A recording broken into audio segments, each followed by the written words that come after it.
13th question, miscellaneous exercise. Assume that chances of patient having a heart attack is 40%. बेटा बहुत important question है ये, Bayes theorem के ऊपर बेस्ड है.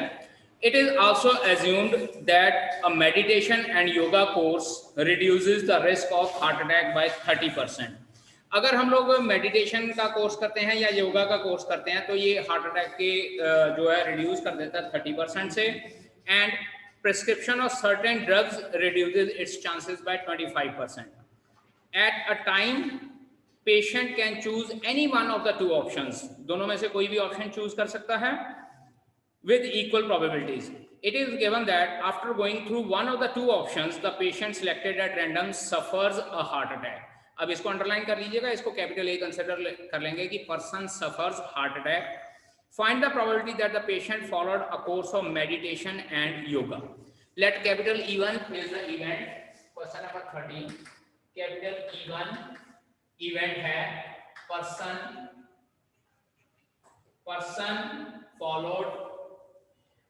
person followed meditation and yoga. Person जो है मेडिटेशन और योगा का कोर्स फॉलो करता है. E2 is the event. Person followed prescribed drug. Prescribed drug मतलब क्या है कि जो दवाई डॉक्टर ने लिख के दी हुई है उसको फॉलो करता है पर्सन. अब जब वो क्या कहते हैं कि E1 person followed meditation and yoga and prescribed drug लेता है, तो हम लोग को ये कहा गया है कि पर्सन दोनों में से कोई भी ऑप्शन ले सकता है, और दोनों में से कोई भी ऑप्शन ले सकता है तो इट मींस E1 और E2 की प्रोबेबिलिटी सेम रहेगी. So probability of E1 is equals to 1/2 and probability of E2 will be equals to again 1/2.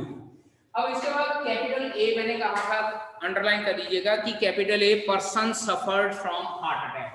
Capital A, person suffered from heart attack. उसको हार्ट अटैक आया है, ठीक है जी.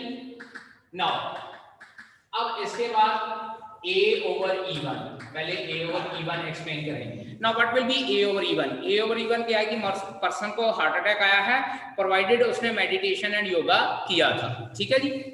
Person suffered heart attack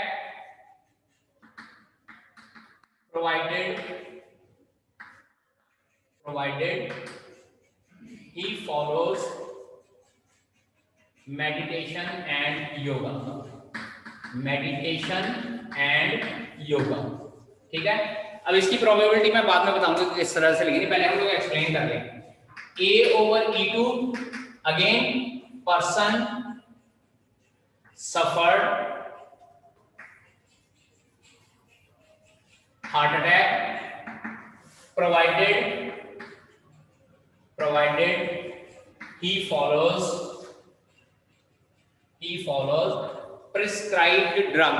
जो उसको दवाई डॉक्टर ने लिख के दी है prescribed drug उसको यूज करता, उसके बावजूद उसको हार्ट अटैक आया है. अब यहाँ पे क्वेश्चन की स्टेटमेंट ध्यान से समझिए. क्वेश्चन में लिखा है कि मेडिटेशन एंड योगा करने से उसके 30% चांसेस कम हो जाते हैं हार्ट अटैक आने के, ठीक है जी. तो अब यहाँ पे देखिए, तो probability of A over E1 is equals to 40% multiply by 70%. Now what is meaning of 40% multiply by 70%? यानी कि 40% ऑफ 70%. ऑफ 70% इसलिए 30% रिड्यूस हुआ है, लेकिन 70% चांसेस अभी भी हैं उसको हार्ट अटैक आएगा, और हार्ट अटैक आने की प्रोबेबिलिटी हमको दी हुई है कि 40% है. So we will say that this will be like 40 over 100 multiply by 70 over 100. अब दूसरा केस है person suffered from heart attack provided he follows prescribed drug, और प्रिस्क्राइब्ड ड्रग में लिखा हुआ है कि 25% चांसेस कम हो जाते हैं हार्ट अटैक होने के. तो अब की बात probability of A over E2 will become equals to 40 over 100 multiplied by 75 over 100. 75 over 100 क्यों? क्योंकि अभी भी उसको 75% चांसेस हैं हार्ट अटैक आने के, ठीक है जी. अब उसके बाद यहाँ लिखा है person suffers a heart attack, find the probability that the patient followed a course of meditation and yoga. Means we need to find out probability of E1 over A. Probability of E1 over A, it will be by Bayes theorem, probability of E1 into probability of A over E1 divided by probability of E2 into probability of नहीं E1 ही लिखते पहले E1 A over E1 plus probability of E2 into probability of A over E2। ठीक है जी, values put कीजिए इसमें और find out कीजिए कि क्या प्रोबेबिलिटी आती है। कीजिए स्टूडेंट्स, इसको करना शुरू कीजिए सॉल्व और उसके बाद फाइंड आउट कीजिए प्रोबेबिलिटी कितनी आती है।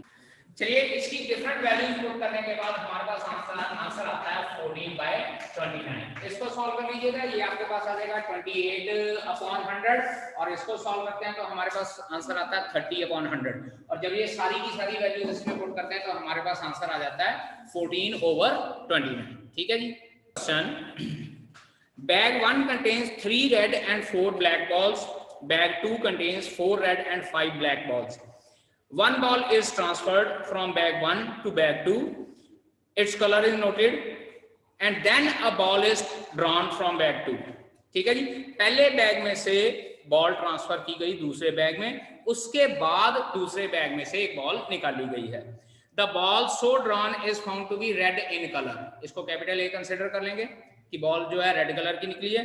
Find the probability that the transferred ball is black.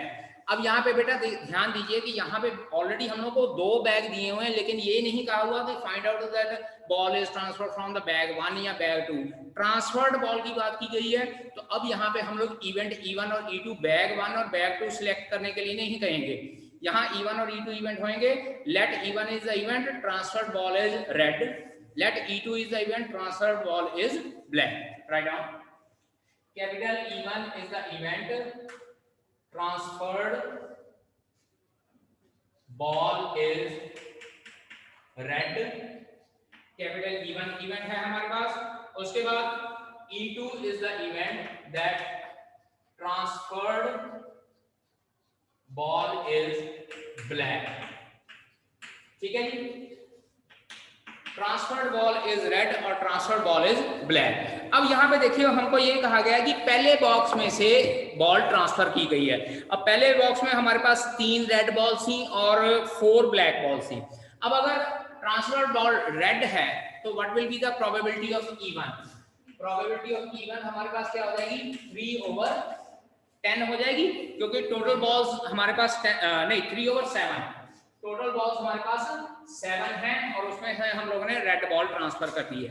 अब इसके बाद अगर हम लोग कहते हैं कि ट्रांसफर्ड बॉल इज ब्लैक, तो अब प्रोबेबिलिटी ऑफ E2 पुतली क्या हो जाएगी, इट विल बी 4/7 हो जाएगी।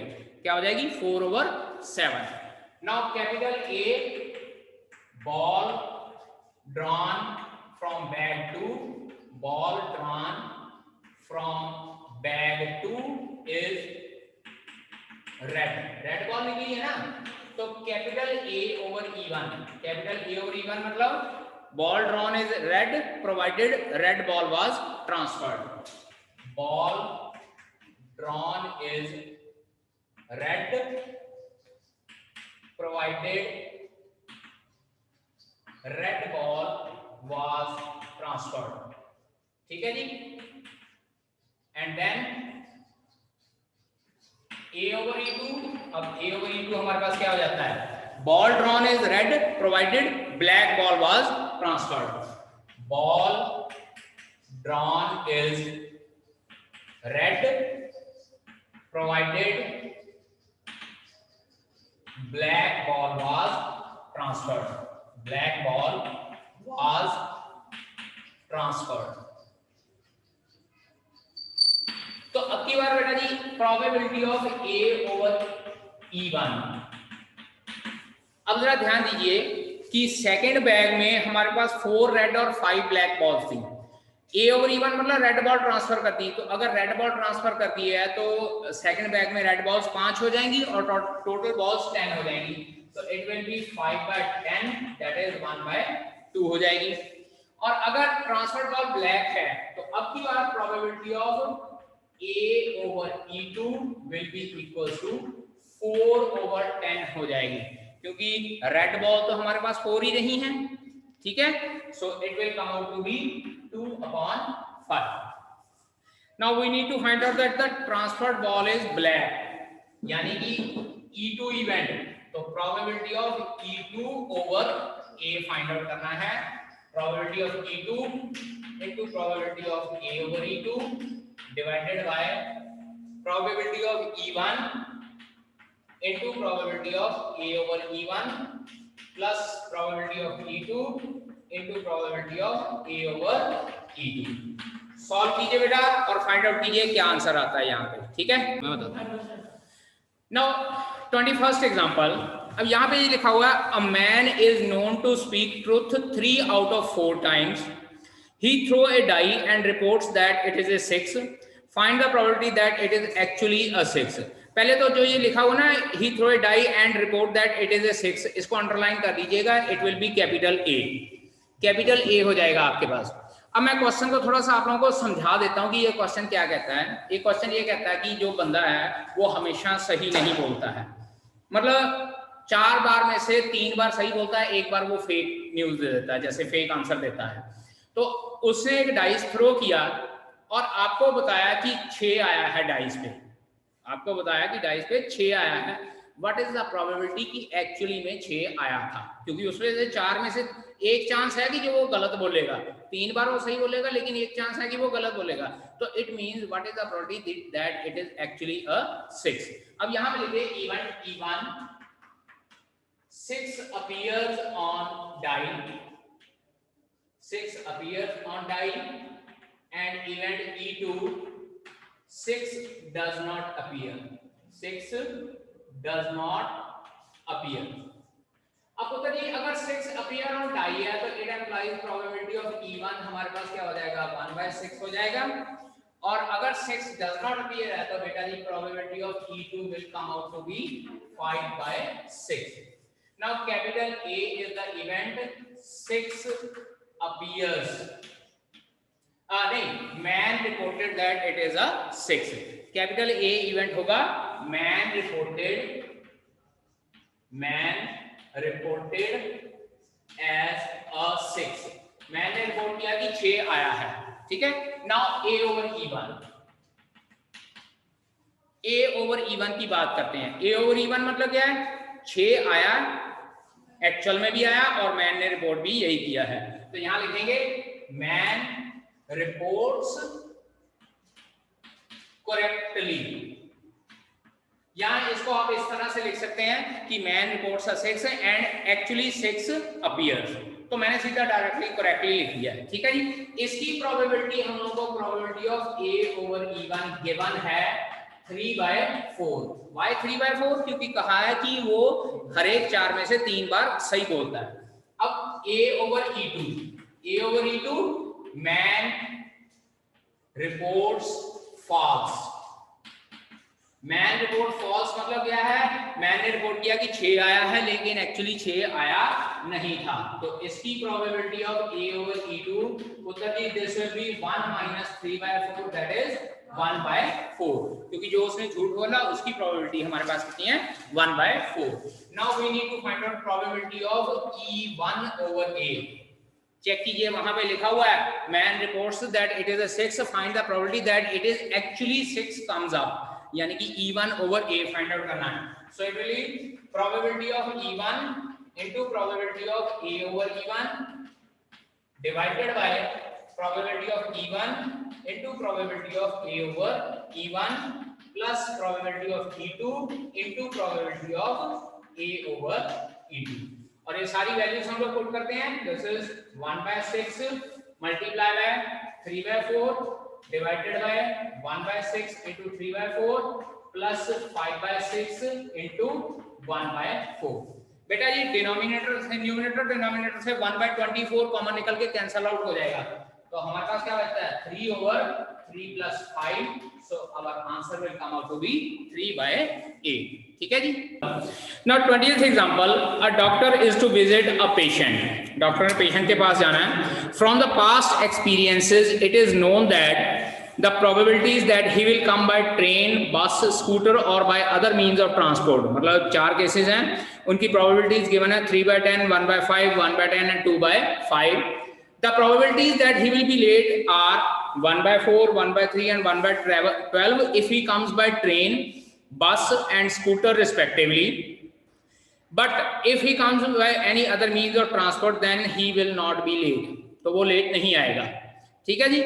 When he arrive he is late, जब वो आया तो वो लेट आया था। ठीक है जी। What is the probability that he comes by train? Capital E1 is the event, the doctor come by train. E2 is the event, doctor come by bus. E3 event, doctor come by scooter, and E4 is the event, doctor come by other means of transport. E1 doctor came by, पहला कौन सा है? Train. ठीक है जी। उसके बाद E2 is the event, doctor came by बस। ठीक है जी, बस। And E3 is the event, doctor came by scooter. और उसके बाद E4 is the event, doctor came by other transport. ठीक है जी। अदर ट्रांसपोर्ट ये कंसीडर कर लेते हैं कि भी अपनी कार से आया है एक्सेट्रा। ठीक है। नाउ प्रोबेबिलिटी ऑफ E1, ये सारी प्रोबेबिलिटीज हम लोगों को गिवन है। Probability of E1 is 3/10, probability of E2 is equals to 1/5। ऐसे कर सकते हैं, इसको मैं 2/10 ले लेता हूँ, कैलकुलेशन करनी थोड़ी इजी रहेगी हमारे पास। आफ्टर दैट स्कूटर की आने की प्रोबेबिलिटी है इसकी 1/10, and then by other mean of transport E4 it is again 2/5, या इसको बेटा जी मैं 4/10 लिख लेता हूँ। ठीक है। Capital A is the event, doctor came late, doctor came late. तो अब A ओवर E1 क्या हो जाएगा? Doctor came late by train. A over E2 doctor came late by bus. A over E3 doctor came late by scooter. यहां लिखते हैं doctor came late by train. उसके बाद A over E2 doctor came late by bus, and A over E3 doctor came late by scooter, and A over E4 is doctor came late by other transport। ठीक है। अब train से late आने की उसकी probability है, probability of A over E1 is 1/4। ठीक है। Probability of A over E2, now probability of A over E2 it is I think 1/3। then probability of A over E3 it is 1/12। और पुत्र जी probability of A over E4 that is 0। why 0? क्योंकि other transport से वो late आया ही नहीं है, और जब लेट नहीं आया then its probability will be equals to 0। Then by Bayes theorem उसे ये कहा है चेक वो लेट आया है, what is the probability that he came by train? तो probability of E1 over A find out करना है हम लोगों ने। ठीक है। so it will be probability of E1 into probability of A over E1 divided by ये चारों event, probability of E1 into probability of A over E1 plus probability of E2 into probability of A over E2 plus probability of E3 into probability of A over E3 plus probability of E4 into probability of A over E4। ठीक है जी। सो ये चार तरह की हमारे पास probability आएंगी, इसकी वैल्यूज सारी पुट कीजिए और फाइंड आउट कीजिए व्हाट इज द आंसर। ठीक है। डिनोमिनेटर में से आप लोग 1/10, न्यूमरेटर डिनोमिनेटर से 1/10 कॉमन निकाल के कैंसिल आउट कर लीजिएगा, you will get the required result. After putting the values of different probabilities, ये सारी की सारी वैल्यूज में जब हम लोग पुट करते हैं तो हमारे पास आंसर आ जाता है 1/2। ठीक है। अब आप लोगों को ये बता दूं कि ये क्वेश्चन जो है केस स्टडी के तौर पे भी पूछा जा सकता है। एज इट इज सारी की सारी स्टेटमेंट आप लोगों को केस स्टडी के क्वेश्चन में दे दी जाएगी, and different questions can be asked. Simple question ये है, what is the probability that doctor came late, doctor के लेट आने की प्रोबेबिलिटी। If he came by bus, एक तो ये हो जाएगा, if he came by train ये दूसरा क्वेश्चन हो जाएगा। मतलब इन दैट केस आपने E1 over A find out करना है, फिर E2 ओवर A भी फाइंड आउट किया जा सकता है। फिर ये भी कहा होता है what is the probability that he came late by other transport, उसमें प्रोबेबिलिटी 0 हो जाएगी। इस तरह से डिफरेंट क्वेश्चंस पूछे जा सकते हैं इस क्वेश्चन के ऊपर बेस। ठीक है जी। So that's this was the example number 20th। remaining those questions from the Bayes theorem you can try yourself। ठीक है जी।